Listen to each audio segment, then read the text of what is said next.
Ready? My name is Sandy Tran, and I am a senior journalism student at Temple University.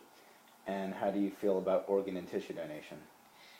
Personally, I've never had any experience with it, but I'm not an organ donor, and I don't intend to be because I've heard that if you got into an accident and you only had a 30% chance of living, that they would take away your chance of living and give your organs to someone else. And also the idea that someone else is taking up my organs and using it for themselves after I'm gone, it just sounds really weird and makes me squirmish inside. Well, my biology class has been researching this topic a lot, and you're laboring under false misapprehensions. Would you like me to explain? Sure. Well, first off, we learned about 5 common myths and misconceptions. The first one being underground black market of organ donation, which isn't true because preserving an organ will take a lot of work, and that kind of eliminates it. The second one is celebrity status, where people think if you're more famous than one another, that you have a higher chance of getting an organ over someone else. The other one is age restriction. People think that they're going to be too old to donate an organ, so they don't even bother.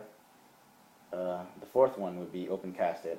People think that their body would be mutilated, basically, but that isn't true because the doctors would do a really good job to patch you back up. And I think the one you're worried about is doctors won't care for you as much, where they actually have to take a Hippocratic oath, so they'll treat you equally as well as not a non-organ or tissue donor.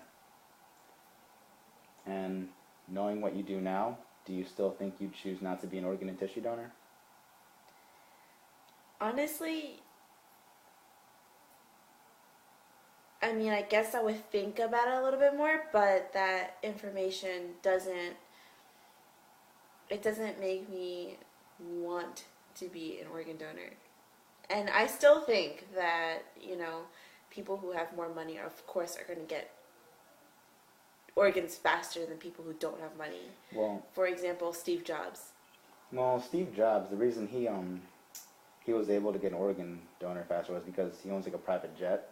So the only thing money can really do is it can help you go to different hospitals, because people who usually want to donate organs, they can only go to the hospital close to them and get it. You know what I'm saying? Yes, but that still puts you in that category where money did get you that organ faster.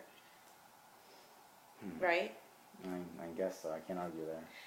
So, what are the benefits of organ donating? At the end of the day, what did you do? You saved someone's life. A couple people's lives. Well, when you put it that way, it sounds better. Maybe I would think about organ donating, but for that purpose, saving people's lives, I think that I would think about it. But other than that, I don't know if I would do it. I would think about it because the idea of saving someone else's life is very valuable. So is it safe to say for the most part that you're unsure? I'm still unsure because, I still think that if I was in a coma and I had some percentage of a chance of living, they'd probably take me off my coma and take me off of life support to give my organs to someone else, right? They only do that when you're brain dead, when there's no sign of you coming back to consciousness. So what is the percentage of you actually being... Do you know what I mean? How far along the death route are you supposed to be? Like I just said, the doctors take a Hippocratic oath.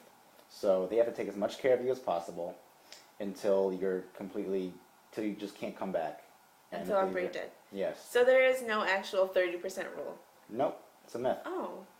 Well, yeah, I would definitely think about organ donating then. Definitely. So you're unsure? Yeah. Well, No, okay. I'm not unsure. I'm more sure that I am unsure. That makes sense.